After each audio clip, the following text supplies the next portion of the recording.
केंद्रीय खाद्य औद्योगिक अनुसंधान संस्थान म्हैसूर इथून advance technological training program in food technology आणि भारतीय प्रबंध संस्थान अहमदाबाद इथून विविध व्यवस्थापकीय प्रशिक्षण अभ्यासक्रम पूर्ण केला आहे।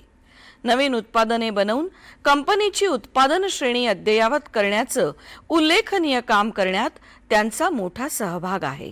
भारत सरकारतर्फे दरवर्षी आयोजित करण्यात येणाऱ्या फलोत्पादन प्रदर्शनातून बेडेकर यांच्या लोणच्यांनी दिल्ली, इंदूर, मुंबई, कलकत्ता आणि अनेक प्रदर्शनांमधून 1959 सालापासून प्रथम आणि द्वितीय क्रमांकाने सातत्याने गौरवण्यात आला आहे। चवीने आणि परंपरेने समृद्ध असलेल्या, शुद्धता, गुणवत्ता आणि विश्वासाची परंपरा लाभलेल्या आणि मराठमोळा स्वाद पिढ्यानपिढ्या जपणाऱ्या व्हीपी बेडेकर अँड सन्स या उद्योग समूहातील चौथ्या पिढीचे नेतृत्व करणाऱ्या कंपनीचे संचालक अजित बेडेकर यांना आमचा मानाचा मुजरा। नमस्कार। पितांबरी प्रस्तुत उद्योजकांची बाराखडी या कार्यक्रमात मी अरुंधती भालेराव आपल्या सगळ्यांचं मनपूर्वक स्वागत करते। मंडळी, लोणचं आवडत नाही असं कोणी असेल का? चव, गुणवत्ता आणि परंपरा यांचा मिलाफ असणाऱ्या व्हीपी बेडेकर अँड सन्सचे अजित बेडेकर संचालक आज आपल्या स्टुडिओमध्ये आहेत। सर, आपलं मनापासून स्वागत करते। नमस्कार। सर्वप्रथम आधी दूरदर्शनचे आणि तुमचे आणखीन उद्योजकांची बाराखडी या कार्यक्रमाचे मी आभार मानतो की गेली 115 वर्ष आम्ही जो उद्योग चालवतोय त्याची माहिती आम्ही लोकांपर्यंत देण्यासाठी आम्हाला इथे तुम्ही बोलावलं। तुमची ही चौथी पिढी आहे। तुमचा हा सगळा प्रवास मला जाणून घ्यायचाच आहे आणि इव्हन आमच्या प्रेक्षकांना सुद्धा जाणून घ्यायचं आहे। पण आधीच्या 3 पिढ्या व्यवसायात कशा आल्या आणि त्यांचा कुठला व्यवसाय होता, हाच होता का, हे अगदी थोडक्यात आम्हाला जाणून घ्यायला आवडेल। खरं सांगायचं झालं तर आम्ही कोकणातले राजापूर या छोट्याशा खेड्यातल्या, राजापूर जवळच्या एका छोट्याशा खेड्यामध्ये पुराण सांगण्याचा व्यवसाय आमचा होता। बरं। आणखीन मी चौथ्या पिढीचा आहे, म्हणजे माझे पणजोबा विश्वनाथ परशुराम बेडेकर हे पहिल्यांदा मुंबईला आले। आणखीन स्वतःचा व्यवसाय करायचा, नोकरी करायची नाही हे त्यांनी ठरवलं होतं आणि म्हणून विविध व्यवसाय करून पाहिले। काही व्यवसायात जम बसला परंतु तो आवडला नाही, काही व्यवसाय नीट चालले नाहीत, म्हणून त्यांनी किराणा मालाचं दुकान सुरू केलं 1910 साली आणि तिथून आमच्या बेडेकर उद्योगाची सुरुवात झाली। दुसऱ्या पिढीचे अण्णासाहेब बेडेकरांनी त्याला लोणची आणि मसाले यांच्या उत्पादनांची जोड दिली, त्याचबरोबर एक्सपोर्ट्स चालू केले। आणखीन एकूणच उद्योगाचं रूपांतर हे फार मोठ्या पद्धतीने त्यांनी केलं। तिसऱ्या पिढीतले माझे वडील वसंतराव आणि माझे मोठे काका बंडूभाऊ बेडेकर ह्या दोघांनी एका किराणा मालाचं दुकान, आणखीन पेढी सदृश असलेल्या व्यवसायाचं रूपांतर एका FMCG कंपनीत केलं। असं माझ्या आधीच्या 3 पिढ्यांनी काम करून की एक जे छोटंसं किराणा मालाचं दुकान होतं त्याचं रूपांतर एका FMCG कंपनीत केलं आणि मी गेली 25 वर्षाहून जास्त कालावधी या व्यवसायामध्ये काम करतोय। पण कुठेतरी असं वाचनात आलं होतं की समुद्रातून माल आणला जायचा आणि तो मला वाटतं तांदूळ आणला जायचा, तो याही पिढीच्या, म्हणजे ह्या ज्या 3 पिढ्या मी सांगितल्या त्या एकाच company VP Bedekar and sons ह्या उद्योग समूहाबद्दल सांगितलं। परंतु आमच्या बेडेकर घराण्यात बिझनेसचा DNA हा बहुतेक त्याच्याही आधीपासून आहे। कारण साधारण 1950च्या दशकामध्ये माझे जे पूर्वज होते त्यांचं नाव पण त्रिंबक होतं, त्रिंबक बेडेकर, त्यांनी कोकणात बनणाऱ्या वस्तू म्हणजे सूप, रोवळ्या, पाट, लाकडी सामान हे मुंबईला आणायचं स्वतःच्या गलबतांनी। आणखीन पनवेलला आपट ह्या गावाच्या जवळ तिथे पिकणारा भात ह्याचे तांदूळ करून घेऊन ते तांदूळ कोकणात नेऊन विकायचे, असा व्यवसाय 1850च्या दशकामध्ये त्यांनी केला होता। सो बेडेकरांच्या DNA मध्येच हे बिझनेसचं वातावरण आहे। म्हणजे व्यवसायाची मुळं ही अगदी तुम्हाला पूर्वापार चालत आलेली आहे आणि या आताच्या तुमच्या पिढीने हे सगळं वाढवलं असं म्हणायला हरकत नाही। पण आपण लोणचं करावं किंवा मसाले करावे किंवा आता तुमचे अनेक आणखीन खूप प्रॉडक्ट्स आहेत, ही कल्पना पहिल्यांदा कुणाला सुचली आणि का सुचली आणि कशी सुचली? मी मगाशी म्हटलं तसं की किराणा मालाचं दुकान होतं, त्याच्यामुळे डाळ, तांदूळ, लोणची, ह्या म्हणजे लोणची नव्हे, मसाले म्हणजे मिरची, हळद, ह्या वस्तू विकणारं आमचं दुकान होतं. दुसऱ्या पिढीचे जे आमचे अण्णासाहेब बेडेकर होते, त्यांच्या बाबतीत एक अशी घटना घडली की तब्येत बरी नव्हती, तोंडाची चव गेली होती आणि खाणं पिणं जात नव्हतं, अशक्तपणा होता. तेव्हा रोज गिऱ्हाईक जे येतात त्यातल्या एका गिऱ्हाईकाने एका वाटीतनं थोडंसं लोणचं आणून दिलं आणि मग त्यांनी स्वतःचं आत्मचरित्र लिहिलं आहे, त्याच्यात लिहून ठेवलं आहे की ते लोणच्याबरोबर मला भात जायला लागला, तोंडाला चव आली आणि मग अशक्तपणा भरून निघाला. तेव्हा त्यांच्या मनात कल्पना आली की आपण 100 वर्षांपूर्वीचं मुंबई आठवूया. त्यावेळेला मुंबईला नोकरीनिमित्त लोक राहायचे आणि त्यांची घरं गावाला, बिराड सगळं तिकडे असायचं. त्यामुळे एकटे राहणारी माणसं इथे खूप होती मुंबईमध्ये. तर अशा लोकांना जर का घरच्या लोणच्याची आठवण झाली तर इथे कुठे मिळणार, म्हणून त्यांनी लोणचं बनवून विकायला सुरुवात केली. म्हणजे काय गंमत आहे ना की ते आजारी होते, तोंडाला चव नव्हती, ती समस्या होती आणि त्यातनं ही संधी निर्माण झाली, नाही का? आणि मग तिथून असं ठरवलं की लोणचं करायचं. बरोबर, कारण पहिल्याच वर्षी घातलेल्या लोणच्याला उत्तम प्रतिसाद मिळाला आणि बघता बघता ते लोणचं संपून गेलं. त्याच्यामुळे नेहमीच्या किराणा मालाच्या बरोबर एक वेगळं उत्पादन हे आपण विकावं या दृष्टीने त्यांनी ते सुरू केलं. आणि पण मग आता जुनी परंपरा किंवा तुमची चव म्हणूया आपण किंवा गुणवत्ता, हे सगळं तुम्ही सांभाळत आहात, पण त्याचबरोबर नव्या पिढीला तुम्ही याच्यामध्ये कसं सामावून घेतलं? आता कसं आहे माहिती आहे का की आता मी 4थ्या पिढीचा आहे, माझ्या नंतरची 5वी पिढी ही व्यवसायात ऑलरेडी आलेली आहे. माझा पुतण्या विक्रम बेडेकर हा आता व्यवसायात जॉईन झालाय. आमच्याकडे असं होतं की आमचं ऑफिस आणखी माझं घर हे अगदीच जवळजवळ आहे. त्यामुळे आम्ही लहान असल्यापासून माझ्या वडिलांच्या बरोबर मी कारखान्यात जात असे, मी ऑफिसमध्ये जात असे आणि त्यामुळे ह्या सगळ्या व्यवसायाची ओळख ही अगदी लहानपणापासून झाली. त्यामुळे इथे आपण येऊन काही वेगळं करतोय असे कधीच जाणीव झाली नाही. त्याच्यामुळे शिक्षण झालं, मग ते शिक्षण घेताना सुद्धा व्यवसायानुरूप शिक्षण घेतलं, आणखी मग लगेच व्यवसायामध्ये जॉईन झालो. आता ही तुमची 4थी पिढी आहे. अनेक ग्राहक तुम्हाला आतापर्यंत भेटले असतील, ज्यांनी भरभरून कौतुक केलं असेल किंवा बदल सुचवले असतील, तर एखादा असा लक्षात राहणारा प्रसंग आहे का एखाद्या ग्राहकाचा की जो आजही तुम्हाला आठवल्यानंतर खूप आनंद देतो? एक प्रसंग मी असं सांगेन की आम्ही आमच्या वस्तू म्हणजे आमची उत्पादनं घेऊन देशापरदेशात वेगवेगळ्या एक्झिबिशन्समध्ये भाग घेतो. तसं 2 वर्षापूर्वी मी अमेरिकेतल्या एका एक्झिबिशनमध्ये पार्टिसिपेट केलं होतं. आमचा स्टॉल होता. त्या स्टॉलवरती विविध लोक येऊन भेटत होती.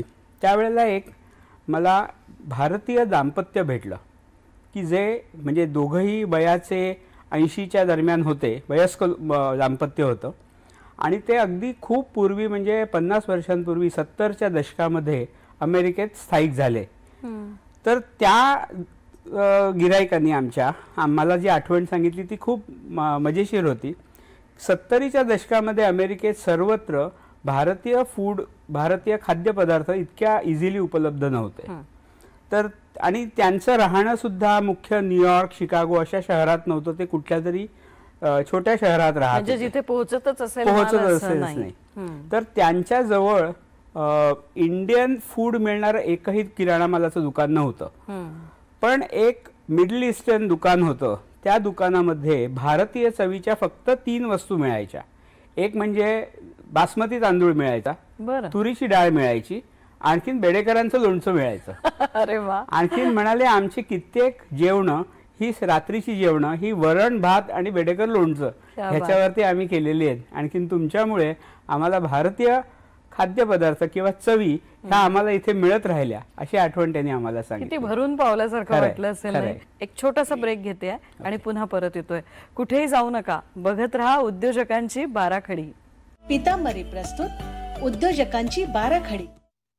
देवभक्ती 7 in 1 अत्री अगरबत्ती. सात्विकतेची, मांगल्याची, पावित्र्याची अनुभूती. 7 दिवसांसाठी 7 खास सुगंधांची प्राप्ती. पितांबरी देवभक्ती वाढवी प्रसन्नता मनाची. तुमचे हात कधी इथे येते कधी तिथे तिथे यांना जावं लागतं ना जाणे कुठे कुठे मग ते पोहोचतात इथे. जास्तीत जास्त सामान्य आजार हातांमुळेच पसरतात म्हणून पाहिजे डेटॉलचे उत्तम जर्म प्रोटेक्शन जो देतो 12 तास प्रोटेक्टिव्ह शील्ड सुद्धा. डेटॉल, सुरक्षेचा विश्वास आता दिवसभर सोबत.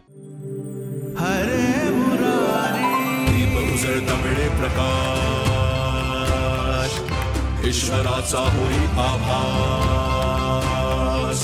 दीप उजळता मिळे आशा ही आनंदाची परिभाषा. दीप हीच शक्ती परमेश्वराची भक्ती. दीप शक्ती पितांबरी दीपशक्ती देई ईश्वराची अनुभूती. तुमचे हात कधी इथे येते कधी तिथे तिथे यांना जावं लागतं ना जाणे कुठे कुठे मग ते पोहोचतात इथे. जास्तीत जास्त सामान्य आजार हातांमुळेच पसरतात म्हणून पाहिजे डेटॉलचे उत्तम जर्म प्रोटेक्शन जो देतो 12 तास प्रोटेक्टिव्ह शील्ड सुद्धा. डेटॉल, सुरक्षेचा विश्वास आता दिवसभर सोबत. पितांबरी प्रस्तुत उद्योजकांची बाराखडी. सर, ब्रेक नंतर पुन्हा एकदा स्वागत तुमचं. तुम्ही खूप चांगला विचार मांडला की अपयश आल्याने थांबू नका, सतत नाविन्याचा शोध घेत आपण पुढे जायला हवं. खूप स्पर्धा आहे, बरोबर. वेगवेगळ्या कंपनीज निर्माण झाल्या आहेत ज्या सातत्याने असे तुमच्यासारखेच प्रॉडक्ट्स तयार करत असतात. यामध्ये टिकून राहण्यासाठी सतत कोणते नवीन क्रिएटिव्ह विचार तुम्ही करत असता आणि त्याचा सोशल मीडियाचा वापर त्याच्यासाठी कसा करता? हां, स्पर्धेत टिकून राहण्यासाठी आमच्या दृष्टीने 2 महत्त्वाच्या गोष्टी आहेत. एक महत्त्वाची गोष्ट म्हणजे तुमची जी उत्पादनं आहेत त्याचा दर्जा तुम्ही कायम टिकवला पाहिजे. आणखीन तुमचा उत्पादनांचा दर्जा याच्यामुळेच ग्राहक तुमच्याशी बांधलेले राहतात आणि म्हणून आपण कॉम्पिटिशनची तोंड देऊ शकतो. आणि दुसरी गोष्ट म्हणजे नाविन्य, काहीतरी नवीन उत्पादन हे सतत तुम्ही आणलं पाहिजेत की ज्याच्यामुळे ग्राहकांची एखाद्या कामामध्ये वगैरे खूप मदत होईल असं उत्पादन तुम्ही द्यायचा प्रयत्न केला पाहिजे. अच्छा, तुमचे फ्रोझन मोदक हा एक अत्यंत पॉप्युलर प्रकार आहे, ते जरा सांगा, ऐकायला. हे जे नवनवीन उत्पादनं मी म्हणतो तसं आम्ही एक 5 वर्षापूर्वी फ्रोझन फूड्स अशी उत्पादनांची श्रेणी सुरू केली. आम्ही असा विचार केला की फ्रोझन श्रेणीत आपल्याला जायचं आहे तर आपल्याला काय येतं तर महाराष्ट्रीयन उत्पादनं आपल्याला देता येतील. असं म्हणून आम्ही महाराष्ट्रीयन उत्पादनं किंवा महाराष्ट्रीयन खाद्यपदार्थ यांची एक फ्रोझन वस्तूंची श्रेणी तयार केली. त्यातलं सगळ्यात महत्त्वाचं उत्पादन आमचं आहे उकडीचे मोदक. जसे आपण घरी उकडीचे मोदक बनवतो तसे आम्ही ते आमच्या कारखान्यात बनवतो. आणखीन ते फ्रीज करून -18 डिग्रीज मध्ये ठेवावे लागतात, पण 1 वर्षाचं शेल्फ लाईफ मिळतं. आणखीन ह्याची विक्री आम्ही एक 4-5 वर्षापूर्वी सुरू केली आणि आता म्हणजे देशापरदेशात मोठ्या प्रमाणात आम्ही उकडीचे मोदक विकतो. 12 वर्ष मोदकांचा व्यवसाय आहे. गणपतीला सगळ्यात जास्त आहे. म्हणजे आता ह्याच वर्षीच्या गणपतीमध्ये आम्ही अमेरिकेची जी ऑर्डर घेतली ती 2 लाख मोदकांची आहे. आणखीन तो काय समुद्रमार्गे जात असल्यामुळे तो आम्हाला लवकर पाठवावा लागतो. मे महिन्यातच ती ऑर्डर आमच्याकडनं डिस्पॅच होईल. तेव्हा ऑगस्ट महिन्यातल्या गणपतीला अमेरिकेत राहणाऱ्या आपल्या सगळ्या मराठी माणसांना आमचे उकडीचे मोदक मिळतील. तसंच मुंबईमध्ये आणि पुण्यामध्ये जेवढी 5 स्टार हॉटेल्स आहेत या सगळ्या हॉटेल्समध्ये जेव्हा बफेला लोक जातात त्यावेळेला खूप वेगवेगळे स्वीट्स देतात. त्याच्यात आम्ही उकडीचे मोदक म्हणजे इंट्रोड्यूस केलेत. बऱ्याचशा 5 स्टार हॉटेलमध्ये आता आमचे उकडीचे मोदक हे स्टार्टर म्हणून सुद्धा खात असतील. मला एक प्रश्न खूप आत्ता विचारावासा वाटतोय सध्याच्या सिच्युएशनला, की सतत असं ऐकू येतंय की यावर्षी आंबा खूप कमी आहे किंवा पडझड झाली आहे खूप. अशा वेळेला व्यवसायावर म्हणजे कच्ची कैरी हवीच ना, जर पडझड झाली तर ती मार खाल्लेली कैरी असणार आहे. अशा वेळेला मग व्यवसायाला तुम्ही कसं सांभाळता? आम्हाला कैरी फार मोठ्या प्रमाणात लागते कारण लोणच्यांमध्ये आंब्याचं लोणचं सगळ्यात जास्त विकलं जातं. बरोबर. तर आम्हाला कैरीच्यासाठी भारतभरातनं ज्या प्रोड्युसिंग सेंटर्स आहेत किंवा जिथे जिथे कैरीचं उत्पादन जास्त होतं अशा सगळीकडे लक्ष ठेवून राहावं लागतं. म्हणजे तुम्हाला सांगायचं झालं तर कर्नाटकात, अगदी उत्तर कर्नाटकात सुद्धा कैरी होते, दक्षिण कर्नाटकात होते, तसंच कृष्णगिरी जिल्हा जो आहे, हो. कृष्णगिरी जिल्ह्यामध्ये खूप मोठ्या प्रमाणात कैरी होते आणि आमचा कारखाना आता जो उंबरगाव गुजरातमध्ये आहे तो वलसाड जिल्हा हा कैरीचं परत माहेरघर आहे. तर जिथे जिथे आम्हाला लक्ष ठेवून राहावं लागतं की एखाद्या वर्षी गुजरातमध्ये कैरीचं उत्पादन कमी आहे, मग त्यावेळेला कृष्णगिरीतनं जास्त माल खरेदी करावा लागतो. म्हणजे ज्या भागात त्याचं उत्पादन जास्त प्रमाणात असेल तिथे तुम्ही कॉन्टॅक्ट करून ते मिळवता. पण म्हणजे व्यवसायावर त्याचा तितकासा परिणाम होऊ देत नाही आणि व्हायलाही नको. खरं. आता तुमच्या बोलण्यात उल्लेख आला उंबरगावचा. तर गिरगाव ते उंबरगाव हा प्रवास म्हणजे गिरगाव पासून उंबरगाव पर्यंतचा मोठ्या फॅक्टरीचा प्रवास, याबद्दल थोडक्यात सांगा ना. 4 पिढ्यांचा प्रवास आपण बोलतच होतो बेडेकरांच्या. तर किराणा मालाचं दुकान छोटंसंच होतं. मग तो व्यवसाय वाढावा म्हणून अण्णासाहेब बेडेकरांनी एका दुकानात किती गिराईक होणार म्हणून दुकानं वाढवूया असं करत 1, 2, 3, 4, 5 दुकानं मुंबईमध्ये तयार केली. मग 5 दुकानांमध्ये आणि मग लोणचं बनवायची जोड दिली, मसाले बनवायची जोड दिली. मग अशा वेळेला उत्पादन करण्यासाठी कारखाने पण वेगवेगळे घ्यावे लागले. तर अशा आमच्या कारखाने बरेच छोटे कारखाने होते. त्याचं सगळ्यांचं एकत्रीकरण आम्ही साकी नाक्याला एक खूप मोठा कारखाना माझ्या आजोबांनी बांधला 1960 साली. तो इतका मोठा होता त्या काळाच्या दृष्टीने की तो आम्हाला जवळजवळ आता 2002 सालापर्यंत व्यवस्थित पुरत होता. परंतु कालांतराने असं झालं की आता पुरेनासं झालं, आता एक्सपान्शन करायला पाहिजे, ह्याच्याहून खूप मोठा करायला पाहिजे. अशी जेव्हा वेळ आली तेव्हा मुंबईत एक्सपान्शन करणं हे काही तितकं सोपं नव्हतं. तर आपण शाळेत कसं शिकतो की कारखाने कुठे चालू होतात, तर एक तर जिथे बाजारपेठ आहे तिथे किंवा जिथे तुमचं रॉ मटेरियल कच्चा माल मिळतो तिथे. तर आमचा मुख्य कच्चा माल आहे कैरी. तर इकडे येणारी आमची लोणच्याची सगळी कैरी ही वलसाड जिल्ह्यात येते. आणि म्हणून वलसाड जिल्ह्यामध्ये उंबरगाव हे जे गाव आहे त्या गावामध्ये आम्ही आमचा कारखाना घेऊन गेलो. आणि मला वाटतं तिथल्या लोकांनाही त्यानिमित्ताने रोजगार मिळाला असेल. हो खरं आहे. आणि म्हणजे आमच्या दोन्ही कारखान्यात मिळून जवळजवळ 125 कामगार आता काम करतात तिथे. क्या बात. आणि कितीपासून ही सुरुवात झाली? 2013 साली आम्ही उंबरगावला कारखाना सुरू केला. नाही पण किती लोक तेव्हा काम करत होते म्हणजे ओव्हरऑल तुमच्या व्यवसायात जेव्हा सुरुवात झाली तेव्हा किती लोक होते? पूर्वी म्हणजे जेव्हा व्यवसायाची सुरुवात झाली तेव्हा माझे पणजोबा आणि आजोबा ही 2च माणसं व्यवसायात होती आणि आगे दुकान पीछे मकान ह्या पद्धतीने ते होते. मी इथे व्यवसायात जेव्हा कामाला यायला लागलो साधारण 90च्या दशकात त्यावेळेला 60 माणसं आमच्या कारखान्यात कामाला होती. एक छोटासा ब्रेक घेतोय. मंडळी कुठेही जाऊ नका, नक्की ऐकत रहा व्हीपी बेडेकर अँड सन्सचा हा प्रवास अजित बेडेकर यांच्याकडून. पितांबरी प्रस्तुत उद्योजकांची बाराखडी. देवभक्ती 7 in 1 अत्री अगरबत्ती. सात्विकतेची, मांगल्याची, पावित्र्याची अनुभूती. 7 दिवसांसाठी 7 खास सुगंधांची प्राप्ती. पितांबरी देव भक्ती वाढवी प्रसन्नता मनाची. तुमचे हात कधी इथे येते कधी तिथे तिथे यांना जावं लागतं ना जाणे कुठे कुठे, मग ते पोहोचतात इथे. जास्तीत जास्त सामान्य आजार हातांमुळेच पसरतात म्हणून पाहिजे डेटॉलचे उत्तम जर्म प्रोटेक्शन जो देतो 12 तास प्रोटेक्टिव्ह शील्ड सुद्धा. डेटॉल, सुरक्षेचा विश्वास आता दिवसभर सोबत. विज्ञानम जनहिताय प्रसारण दर शनिवारी रात्री 9 वाजता आणि पुनःप्रसारण दर रविवारी सकाळी 9:30 वाजता फक्त आपल्या सह्याद्री वाहिनीवर. तुमचे हात कधी इथे कधी तिथे, इथे इथे कधी तिथे तिथे यांना जावं लागतं ना जाणे कुठे कुठे, मग ते पोहोचतात इथे आणि इथे. जास्तीत जास्त सामान्य आजार हातांमुळेच पसरतात म्हणून पाहिजे डेटॉलचे उत्तम जर्म प्रोटेक्शन. इंडियाचा पहिला साबण जो देतो 12 तास प्रोटेक्टिव्ह शील्ड सुद्धा. डेटॉल, सुरक्षेचा विश्वास आता दिवसभर सोबत. पितांबरी प्रस्तुत उद्योजकांची बाराखडी. ब्रेक नंतर पुन्हा एकदा स्वागत. हा कार्यक्रम आपले अनेक तरुण उद्योजक सुद्धा बघत असतात. तर ह्या तरुण उद्योजकांना तुम्हाला अनुभवाच्या आधारे काय सल्ला द्यायला आवडेल जर त्यांना व्यवसायात यायचं असेल तर?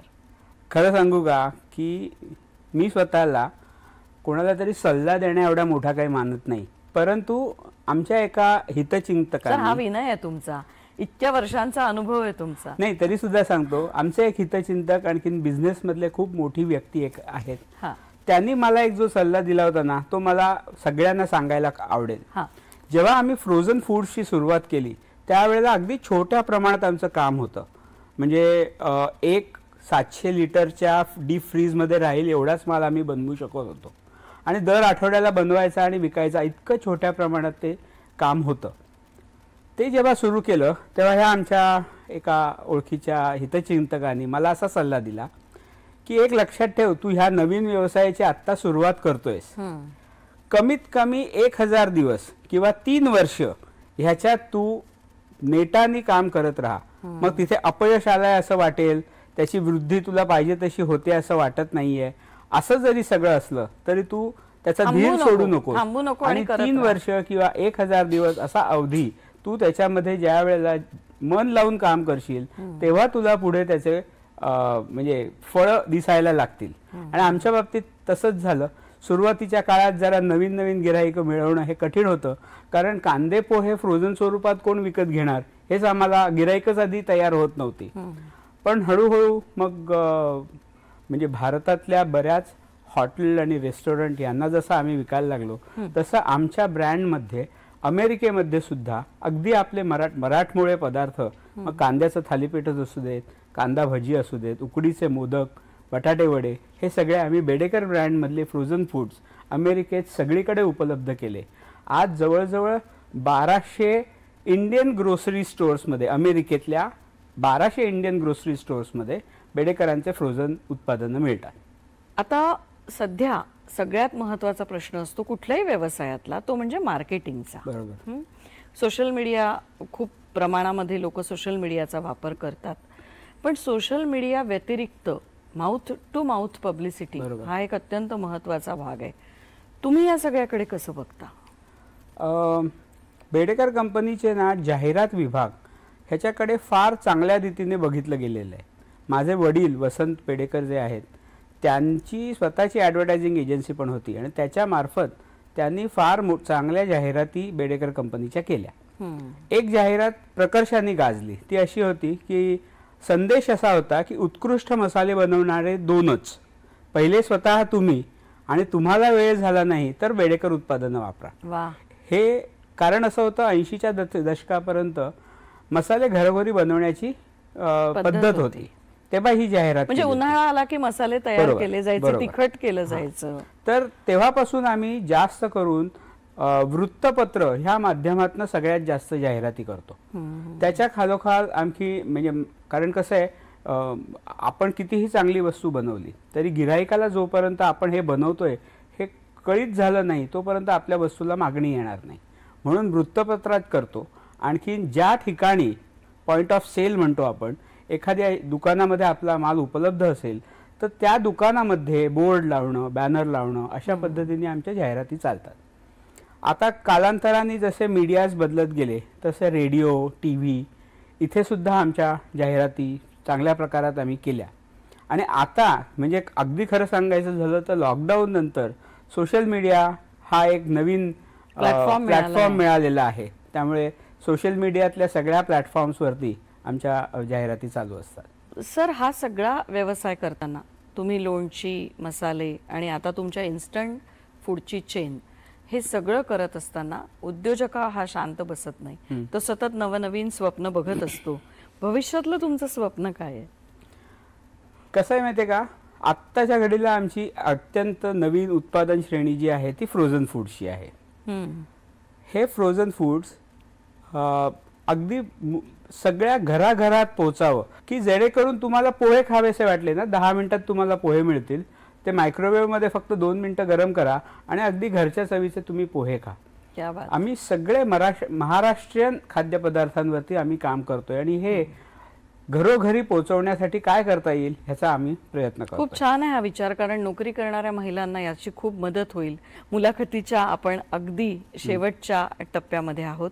एक अगदी महत्त्वाचा प्रश्न विचारावासा वाटतो की समाजाकडून आपण जे घेतो ते समाजाला आपण दिलं पाहिजे, ही भावना बेडेकर सुद्धा जपत आलेली आहे. तर सामाजिक क्षेत्रामध्ये कुठल्या प्रकारचे योगदान तुमच्याकडनं मिळतं? अगदी तुम्ही म्हणलात ते बरोबर आहे की आपण एखाद्या म्हणजे आम्ही मुंबईत गिरगावामध्ये राहतो, गेली 100 वर्ष त्याच विभागामध्ये राहून आम्ही आमचा व्यवसाय मोठा केला. तेव्हा आजूबाजूच्या समाजांनी सुद्धा आम्हाला उचलून धरलं, तर त्यांचं आम्ही ऋण लागतो असं एक मनात ठेवून माझ्या वडिलांनी आमच्या इथे काही सोशल कामं सुरू केली आमच्या गिरगावामध्ये. त्यातलं नाव घेण्यासारखं एक म्हणजे आम्ही मार्गशीर्ष महोत्सव नावाचा एक महोत्सव आमच्या वाडीच्या पटांगणातच ऑर्गनाईज करतो. अच्छा. त्याला आता जवळजवळ 23 वर्ष झाली. गेली 23 वर्ष हा उपक्रम चालू आहे. मार्गशीर्ष महिन्यामध्ये आमच्याकडे सकाळच्या वेळात यज्ञयाग होतात आणि संध्याकाळच्या वेळेला लेक्चर सिरीज होतात. आपल्या अयोध्येच्या राम मंदिराच्या ट्रस्टवरती जे कोषाध्यक्ष आहेत स्वामी गोविंददेव महाराजजी, ते आमच्याकडे गेली 15 वर्ष आमच्याकडे व्याख्यानं द्यायला येतात. त्यांच्याच बरोबर राम शेवाळकर आमच्या इथे व्याख्यानं देऊन गेलेत. पंढरपूर अनेक मंडळी सहभागी झाले. अशी एक खूप मोठी व्याख्यानमाला आमच्या इथे चालते. आणखी इतरही बरेच कार्यक्रमात आमच्या इथे आमच्या कंपनी म्हणजे दर्जेदार कार्यक्रमांच्या माध्यमातून सामाजिकतेचं भान तुम्ही जपत आहात असं म्हणायला हरकत नाही. खूप मोठा आहे तुमचा प्रवास आणि खूप छान वाटलं तुमच्याशी संवाद साधून. पुढच्या भविष्यातल्या सगळ्या योजनांसाठी तुम्हाला खूप खूप शुभेच्छा. धन्यवाद. आणि आज तुम्ही स्टुडिओत आलात त्याबद्दल पुन्हा एकदा मनापासून आभार. मंडळी, 115 वर्ष एखादा व्यवसाय सुरू ठेवताना, ती परंपरा जपताना, त्याची चव कायम ठेवताना, गुणवत्तेचा दर्जा कायम ठेवताना किती अफाट मेहनत, परिश्रम करावे लागत असतील. हे काही इतकं सोपं नसतं की जादूची कांडी फिरवली आणि प्रॉडक्ट तयार झालं, असं नसतं ते. तर हे आपल्यालाही माहिती आहे की जिद्दीनं सातत्यानं हा प्रवास रोज रोज नवीन नवीन कल्पनांसह करावा लागतो. नक्कीच हा कार्यक्रम तुम्हाला खूप आवडत असेल याची कल्पना आहे. पुन्हा भेटूया पुढच्या शनिवारी रात्री ठीक 8:30 वाजता. पितांबरी प्रस्तुत उद्योजकांची बाराखडी ह्या कार्यक्रमात असाच संघर्ष आणि वेगळेपण जपणाऱ्या नवीन उद्योजकांसह.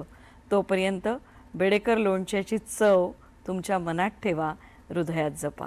धन्यवाद. नमस्कार. यंत्र शिकूया, तंत्र शिकूया, उद्योगाचे मंत्र शिकूया, व्यवसायाची नवीन नीती कळण्यासाठी मित्र बनूया. काम आमुचा, काम आमुचे, अखंड देईल ऊर्जा, उद्योगाचा जाणून घेऊ दर्जा. आली यंत्रयुगाची घडी, शिकूया उद्योजकांची बाराखडी, उद्योजकांची बाराखडी. पितांबरी प्रस्तुत उद्योजकांची बाराखडी. प्रस्तुत करता पितांबरी. पितांबरी अभिनव उत्पादने, वारसा अभिनवतेचा, विश्वास ग्राहकांचा.